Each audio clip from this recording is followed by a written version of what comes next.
दोस्तों, आज की जो घटना है वो बताती है कि सिस्टम में भ्रष्टाचार किस हद तक फैल चुका है। ऊपर से नीचे तक सारे लोग भ्रष्टाचार में लिप्त हैं। और कैसे राशन कार्ड बनवाने से शुरू हुई इस कहानी ने पूरे सरकारी विभाग की पोल खोल कर रख दी। तो आइए दोस्तों, देखते हैं क्या थी उस पूरी घटना की सच्चाई। दोस्तों, इस घटना की शुरुआत 2015 में हुई थी। उत्तर प्रदेश का गोरखपुर में एक दूर दराज गाँव है जिसका नाम है भट्ट। इसी गांव में रहने वाले एक लड़के की शादी एक दूसरे गांव की लड़की से होती है। शादी के बाद दोनों खुश थे। हालांकि उनकी आर्थिक स्थिति अच्छी नहीं थी, गरीब थे, पर जितना भी उनके पास था उसी में दोनों खुशी से गुजारा करते थे। जिंदगी अच्छी चल रही थी। थोड़े समय बाद युवक अपनी आर्थिक स्थिति को बेहतर करने के लिए शहर जाने की सोचता है और मुंबई पहुंच जाता है। यहाँ वो मुंबई के भिवंडी इलाके में रहकर कारखाने में काम करने लगता है। बीच में वो अपने गांव भी जाता रहता था और वहाँ कुछ समय अपनी पत्नी के साथ बिताने के बाद वो वापस मुंबई काम करने आ जाता था। इसी तरह देखते देखते 3 साल बीत जाते हैं। फिर एक दिन अचानक उसकी तबीयत खराब हो जाती है। 3-4 दिन बीत जाने के बाद भी उसकी तबीयत में कोई सुधार नहीं होता। उसके साथ काम करने वाले उसके साथी उसे सलाह देते हैं कि वो अपने गांव चला जाए, क्योंकि यहाँ उसकी देखभाल करने वाला कोई नहीं था। और युवक अपने गांव लौट जाता है। यहाँ पर भी उसकी हालत में कोई सुधार नहीं होता और करीब 1 महीने बाद उसकी मौत हो जाती है। किसी को भी समझ नहीं आता कि थोड़े दिन पहले तक अच्छा खासा इंसान एकदम से कैसे मर गया।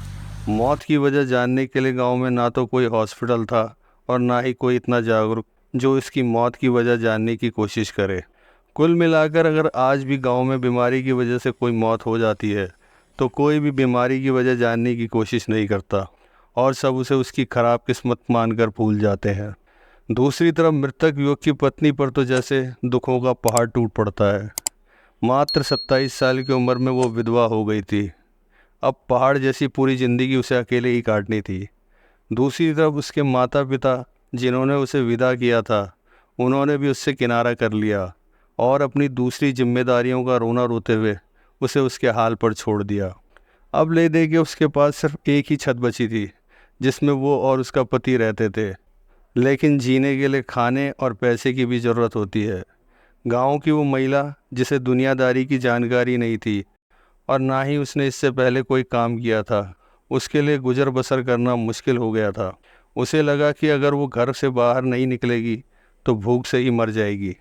फिर वो काम की तलाश में लोगों से जानकारी लेने लगी। तब उसे पता चलता है कि सरकार की बहुत सारी ऐसी स्कीम हैं जो गरीब, पिछड़े और बेसहारा लोगों की आर्थिक मदद करती हैं। सारी जानकारी जुटाने के बाद उसे समझ में आता है कि अगर उसका राशन कार्ड बन जाए तो महीने का 4-5 किलो अनाज उसे मिल जाएगा और सरकार की मनरेगा स्कीम के तहत जो 235 रुपये दिहाड़ी मजदूरी फिक्स है, वहाँ पर काम करके उसे वो भी मिल जाएगी। और उसे ये भी पता चलता है कि सरकार की एक विधवा पेंशन स्कीम है जिसके तहत हर महीने 500 रुपये सरकार से मिलते हैं। अगर इन तीनों सुविधाओं का लाभ उसे मिल जाए तो उसकी बाकी की ज़िंदगी कट जाएगी और उसे किसी के सामने हाथ नहीं फैलाना पड़ेगा।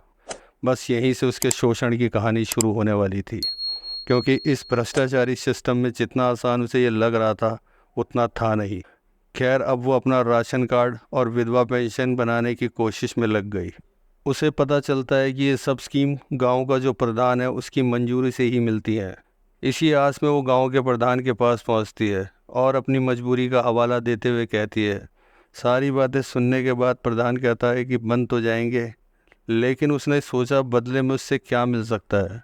रिश्वत देने के लिए भी उस महिला के पास कुछ नहीं था। फिर उसने देखा महिला जवान और खूबसूरत है, ऊपर से विधवा भी, और आगे पीछे कोई भी नहीं है। उसने महिला से कहा कि तुम्हारा काम हो जाएगा, पर तुम्हें मेरे साथ सोना पड़ेगा। पहले तो वो महिला चौंक जाती है और इनकार कर देती है, लेकिन मजबूरी इंसान से क्या क्या नहीं करवाती और कोई चारा भी नहीं था। आखिरकार वो इस सौदे के लिए तैयार हो गई और प्रधान की बात मान ली। अब सारा काम हो जाने के बाद कुछ समय बाद प्रधान ने उस महिला को एक सिफारिशी नोट दिया और कहा कि वो इस डिपार्टमेंट के सेक्रेटरी से मिलकर उसे ये नोट दिखाए तो उसका काम हो जाएगा। वो सेक्रेटरी तो घूसखोरी में प्रधान का भी बाप निकला। उसे भी पता चला महिला के पास देने के लिए कुछ नहीं है और उसने भी वही शर्त रखी। और फिर एक बार महिला ना चाहते हुए भी इसके लिए तैयार हो गई कि एक बार तो वो लुट ही चुकी थी, उसे लगा शायद ये आखिरी बार हो। और फिर सेक्रेटरी ने भी उसके साथ अपनी हवस मिटाई। फिर फाइल थोड़ा और आगे बढ़ी। अब जैसे जैसे फाइल आगे बढ़ी, कई क्लर्क और बाबू आए और फाइल पास होने तक 14 लोगों ने महिला के साथ रिश्वत के बदले अपनी हवस मिटाई। पूरे 3 महीने तक यही सिलसिला चलता रहा। पूरे 3 महीने तक सब अपने अपने तरीके से उस औरत की इज्जत के साथ खेलते रहे, उसे नोचते रहे।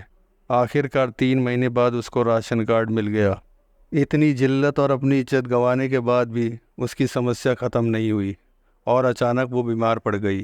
वैद्य, हकीमों और झोला छाप डॉक्टरों को दिखाने के बाद भी उसकी हालत में कोई सुधार नहीं हुआ। आखिरकार थक हार कर वो फिर से प्रधान के पास जाती है कि वो उसकी मदद करेगा।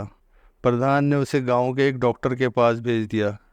कुछ दिन डॉक्टर की दवाई लेने के बाद भी जब उसकी हालत में कोई सुधार नहीं हुआ तो वो फिर से उस डॉक्टर के पास पहुंचती है। डॉक्टर ने इस बार उसे खून की जांच कराने के लिए कहा। खून की जांच कराने के बाद जो रिपोर्ट सामने आई तो पता चलता है कि महिला को HIV पॉजिटिव है। अब जैसे ही डॉक्टर ने ये बात प्रधान को बताई, उसके तो होश ही उड़ गए। उसके पैरों के नीचे की ज़मीन खिसक गई, क्योंकि उसे पता था कि अगर उस महिला को HIV है तो वो भी खतरे से बाहर नहीं है। अब ये बात उन 14 लोगों और उनकी पत्नियों को भी पता चल गई और उनके पतियों के साथ साथ उनकी ज़िंदगी भी खतरे में आ गई। धीरे धीरे पूरे गाँवों को पता चल गया कि कैसे रिश्वत के नाम पर उन 14 लोगों ने उस महिला की इज्जत का सौदा किया और अपनी हवस मिटाई। बाद में जब सबका टेस्ट हुआ तो 14 के 14 HIV पॉजिटिव हो गए। इस तरह से उनके बुरे कर्मों का फल भी उन्हें बहुत जल्दी ही मिल गया। दोस्तों, इस कहानी में तो इंसाफ हो गया, लेकिन इससे ये पता चलता है कि भ्रष्टाचार सिस्टम में कितनी गहराई तक घुस चुका है और जिसे मिटा पाना बहुत मुश्किल है। अगर आज आपको अपना कोई काम करवाना है तो बिना रिश्वत के ये बहुत ही मुश्किल है। शहर में जहाँ लोग काफ़ी जागरूक हैं, यहाँ भी बिना रिश्वत के काम नहीं बनता। फिर दूर दराज के गाँवों का तो और बुरा हाल है। मतलब जन्म से लेकर मृत्यु तक आपको रिश्वत के इस खेल से गुजरना ही पड़ेगा। दोस्तों, आपकी क्या राय है इस घटना के बारे में? कमेंट बॉक्स में बताएं और चैनल को लाइक और सब्सक्राइब करना ना भूलें।